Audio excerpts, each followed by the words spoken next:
So it's politics as usual. Um, right now, we just had some breaking news with it's a ceasefire has been allegedly negotiated with Hamas and the Israeli government. Even though I heard they're still bombing people, but I guess those missiles not part of the ceasefire. But Yeah, they were launched several years ago. We're still waiting for them to come down. They're grandfathered in. the You know, their grandfather their did after the ability their ability ceasefire. to end people's lives. They were grandfathered in as part of the deal. We have a ceasefire if we can at least fire 5 missiles. So that's how crazy it seems. But we really want to step back in this, like, because of the Wait, did United you States. hear? What Did you happened? hear if they decided how many more children and women Yeah, are allowed to be killed in Palestine as part of the ceasefire agreement? I don't know. They worry that like there's too many kids in the rubble. That's like those images are like Well, yeah, they if you just don't really bomb the work. rubble, then you could definitely get those kids out of there. Yeah, how are you gonna get them out? You got to bomb them out. So like Yeah, I mean, if they don't exist anymore, then you don't have to save them, right? so like so right now Is the that how it media works? so the media is just like focusing on like what happened recently, but this problem has been like a long ass time, even before 1948. So this video actually like it's crazy that this video is kind of speeds it's not a definitive thing, but it's actually a really good kind of like good bullet points about how we got from like the 1900s when we had like everyone living together, Jews, Muslims, Christians, all living together nice in Jerusalem. Next thing you know, we have like this horrible situation now. So this Right. clip really breaks it down and shows you what the fuck happened over the past like 100 years or so. And I like this more than like deliberating on the current issues, because like what can I do right now? I'm just sitting here in my fucking room. I can't like fly like stop missiles or like give kids like vaccines and shit. But at least I can do is like understand the historical analysis, what the fuck is going on, and not Hmm. this like what the media is saying, which is pretty much those bombs are really sad that they have to kill those kids, but they have to do it anyway. That's what the media is saying. It's like those bombs are so sad. Oh, the bombs are so sad that we got to do this. Oh, the bombs. Oh, what do you think It's of the about bomb? duty Yeah. and honor and respect for those bombs. But this goes before the bomb, so I like this. I like this clip. Went from this to this, and it didn't happen overnight. Up until the early 1900s, Palestine was part of the Ottoman Empire, a religiously diverse land where Muslims, Christians, and Jews lived alongside each other. Then, things begin to change, with the start of the Zionist movement in Europe calling for the establishment of an independent Jewish state, ideally in Palestine. The first wave of European Jews start to immigrate.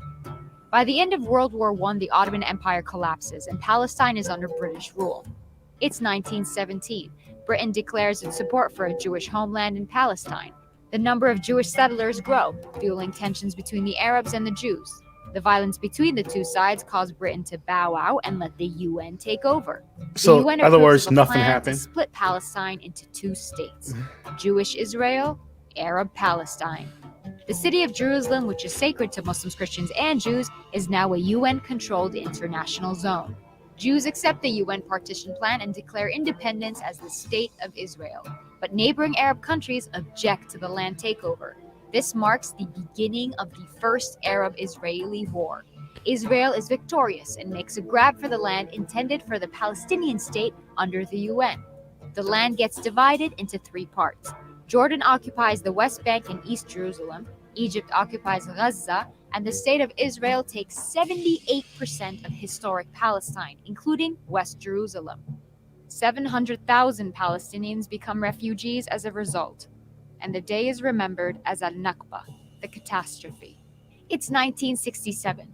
The 6-day war breaks out between Israel and neighboring Arab countries, and by the end of it, the map looks something like this. Palestine is now fully occupied by Israel. Despite the absence of a formal peace treaty, things start simmering down.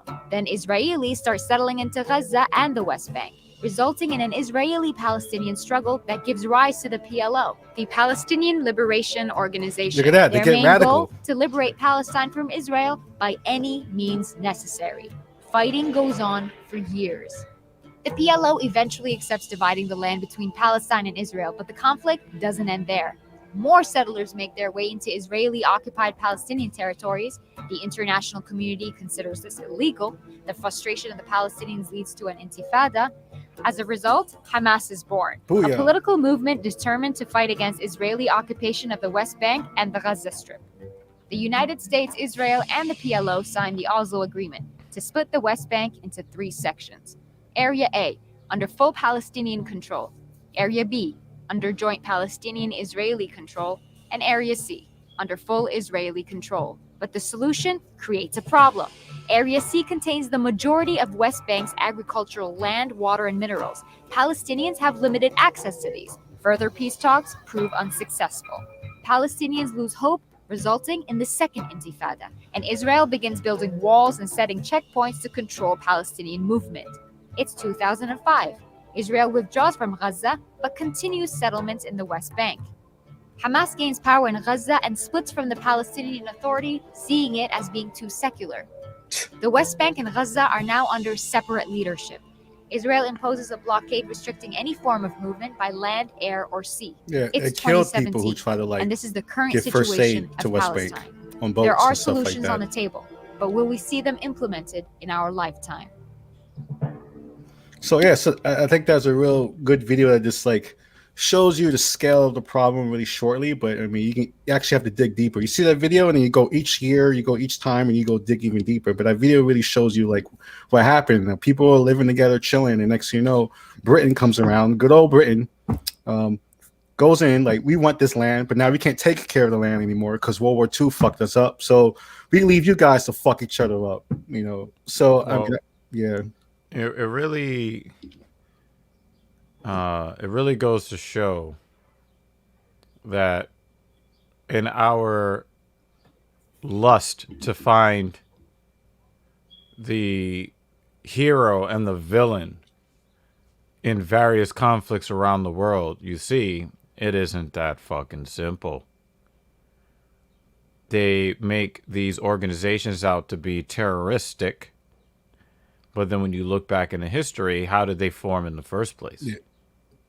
So, and you know, I said this before, I'm not an expert on geopolitics. Yeah, I'm not. I wouldn't say either. I'm an expert either. You know, that's the thing. So it's just, I think that it's important for us to examine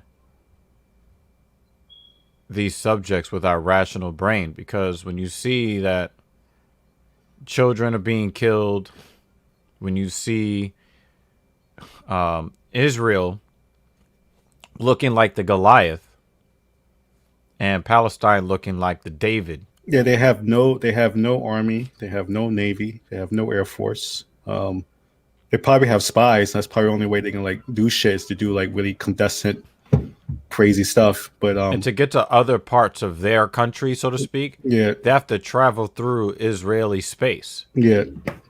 So at any time, Israel could just stop you from going to other parts of your country. Yeah. So it's excuse me. Bless you. Gesundheit. Oh, sorry, I shouldn't do German. It's fucked up. Excuse me. Whoa. It's very difficult to really speak on it. Even if you say the most pragmatic, the most reasonable thing, you're probably going to angle both sides on this. So, but this is why I want to pivot to something that we do know about, which is the United States, because we all know that they're getting the blessings from good old USA, and how can they get blessings from USA? Why can they get blessings? Because USA, we had a whole bunch of Native Americans here, and now they're not here anymore. So USA, knows all about it, So, so I want to share this. I want to share this next clip, which is it's shocking because this woman is 107 years old. If you're 107 years old, you should be just sitting on your couch farting all day. You should not be at a hearing talking about a massacre that happened. At 37, I sit and fart a lot too. Yeah, I you don't should think be. I have to wait 70 years for that. Yeah. So why? So she definitely deserves that. This is crazy. This is happening, but this is what happened. People remember the race massacre that happened. In a similar way, white vigilantes went into a town and just murdered a whole bunch of black people. And now, 100 years later, this woman was 7 years old. This is so traumatizing to her. Imagine. Do you remember things that happened to you when you were seven? You Yes. know. So this is 100 years later for her. So I'm gonna play this clip. Yes. My name is that. It's got to play it because I mean, My name is Viola Fletcher. I'm the daughter of Lucinda Ellis and John Wesley Ford of Tulsa, Oklahoma. I'm the sister of Hughes Van Ellis, who is also here today. I'm a survivor of the Tulsa Race Massacre. 2 weeks ago, I celebrated my 107th birthday.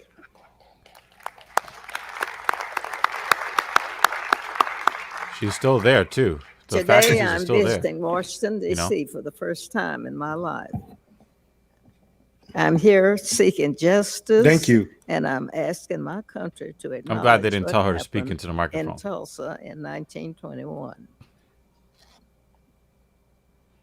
On May 31st in 21, I went to bed at my family's home Isn't that in crazy? Greenwood, neighbors of Tulsa. The neighborhood I felt asleep in that night was rich, not just in terms of wealth, but in culture, community, heritage, and my family had a beautiful home. We had great neighbors, and I had friends to play with. I felt safe. I had everything a child could need. I had a bright future ahead of me. This was 1921. Greenwood. Black people living their best lives in 1921. Yeah. Still, Greenwood should have given me the chance to truly make it in this country. Within a few hours, all of that was gone. The night of the massacre, I was awakened by my family. My parents and 5 siblings were there. I was told we had to leave, and that was it. I will never forget the violence of the white mob when we left our home. I still see black men being shot, black bodies lying in the street. I still smell smoke and see 100 years fire. later. I still see black businesses being burned. 100 years of I still hear PTSD. airplanes crazy, flying man. overhead. I hear the screams. I have lived through the massacre every day. Our country may forget this history, but I cannot. I will not. And other survivors do not. And our descendants do not. When my family was forced to leave Tulsa, I lost my chance of an education. I never finished school past the 4th grade. I have never made much money in my country. I gotta pause. I gotta pause it here because 100 years later, we have a situation here in the United States where people like, oh, why are black people not educated, and why not black people doing this? Why not black people doing this? Literally, you went into a town and destroyed this woman's life when she had no control of anything. So this shows you why it's kind of difficult for black There's people. only one solution to that, though. Yeah. There's only What's one that? solution. Yeah. She should have just pulled herself up by her bootstraps, because Yep. that is the solution to everything. And then they burn the bootstraps, So Yeah, and then you materialize them with your mind, and then you pull them up once again. this is wild. I keep playing. State and city took a lot from me. Despite this, He's I there. took Oh my time God. supporting the war effort in the shipyard. Yeah, he's learning how to do it again. California. But most of my life, I was a domestic worker serving white families. It's crazy. I never made much money. They forced this woman into a To this lower day, class I can life. barely afford my everyday needs. All the while, I the think, city of that Jim this Jordan guy, Tulsa he's, have unjustly he's erect used listening the to this. names and stories of What do you think? victims like me Hopefully he's to not enrich falling asleep myself in like this Ted white Cruz. allies Oh, nah, he's through riveted by the this. Like, 30s. this is sexually Million- arousing for him. Or you're hearing the black bodies in the street. Million were You know, Jim Jordan. was- Especially her by the life. Tulsa Yo, she's videoing it. She Sentencing knows. She knows. Commissioner She knows what's while I happening. continued Yeah. to live in Providence. That Jordan guy is I like, am yeah, we could burn 107 more years black old communities and to the have never ground. been seen Yeah. justice. I pray that one day I will. I have been blessed with a long life and have seen the best and the worst of this country. I think about the terror, horror inflicted upon black people in this country every day. This subcommittee has the power to lead us down a better path. I'm asking that my country acknowledge what has been happened to me, the traumas and the pain, the loss, and I ask the survivors and descendants to be given a chance to seek justice, open the door. All of you know how easy it is to deny that a violent mob threatened your lives and took your property. For 70 years, the city of Tulsa and its Chamber of Commerce told us that the massacre didn't happen, like we didn't see it with our own eyes. You have me here right now. You see Mother Randall, you see my brother Hughes Van Ellis. We live this history and we can't ignore it. It's our lives with us. Oh my goodness. We lost everything. 30 years that ago, they day. tried to Our act like it didn't homes, our happen. What do you think churches, 30 years our later they're going to do? our theaters, our lives. Greenwood represented all the best of what was possible for black people in America and for all the people. No one cared about us for almost 100 years. We and our history have been forgotten, washed away. This Congress must recognize us Whitewashed away. and our history. For Black America, for the white Americans, and for all Americans, that's some justice. Yes, is that it? Thank you. Do you want to say anything else? I thought it was another page. Do you want to say anything? I could do this all day.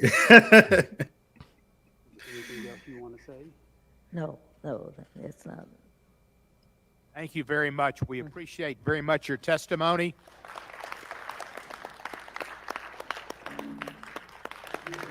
Oh shit! Yeah, you better stand Wow, up. we got some more empty platitudes, like Yeah. for the essential workers. They're asking for fucking money. They're and asking for acknowledgement. justice, but would you settle for Mother somebody Fletcher- standing up and slamming the palms of their hands together in unison, rhythmic unison? Would that suffice? I mean, we don't have any justice for you here, but We can clap. got some we can- empty We can clap slamming for of like a the couple of palms minutes together. and then sit down, and then do nothing after this. So, well, I know that Jim Jordan did do something after yeah, that. he's playing the He went to next- the bathroom for some private time. Oh shit! With Sandusky.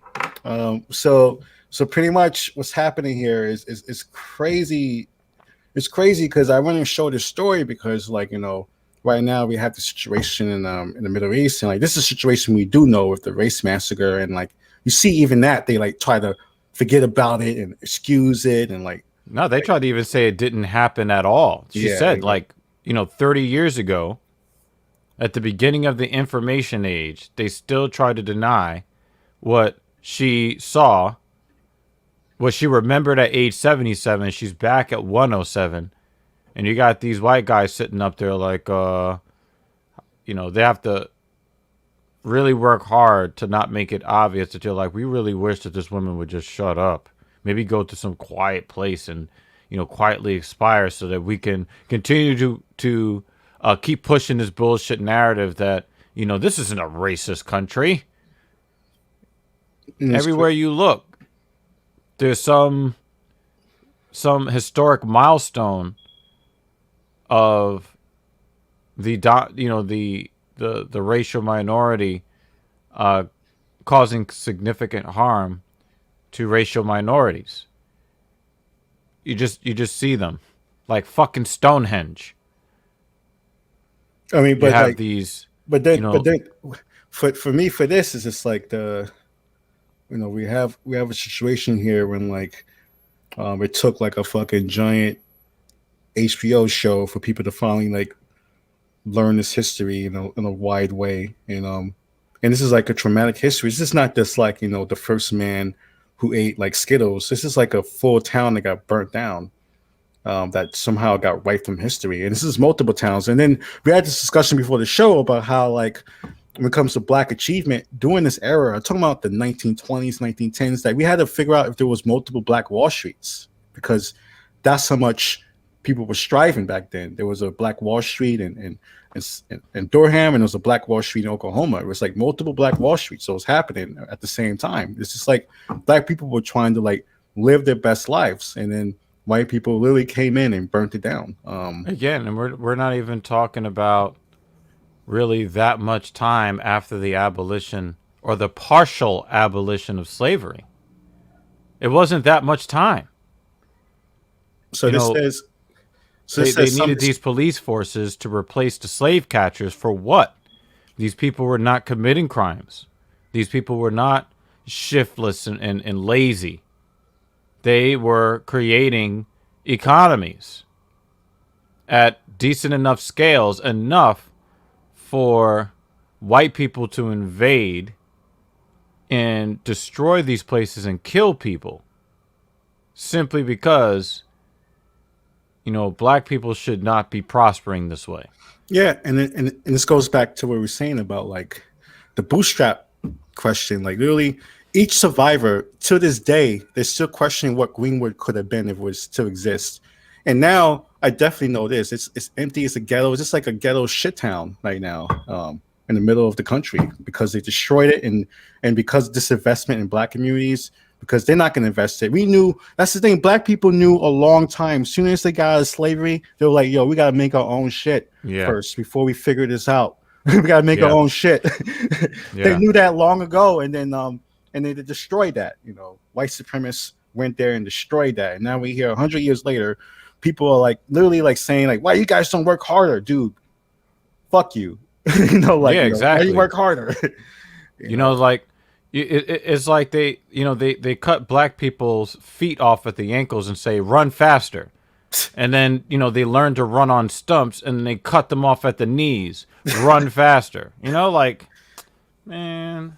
So I just want to show that this knowledge, that story, on top of like what's happening Israel and Palestine, to show you that the United States is definitely complicit in what's happening. We're just hanging out while bombs are falling on kids and doctors and stuff like that. So no, and I want to make it clear, this is not about hatred for white people or shitting on white people. It's about I think it would be easier to have these conversations if people would have them in good faith, and they would go into their history books instead of trying to keep critical race theory out of the schools.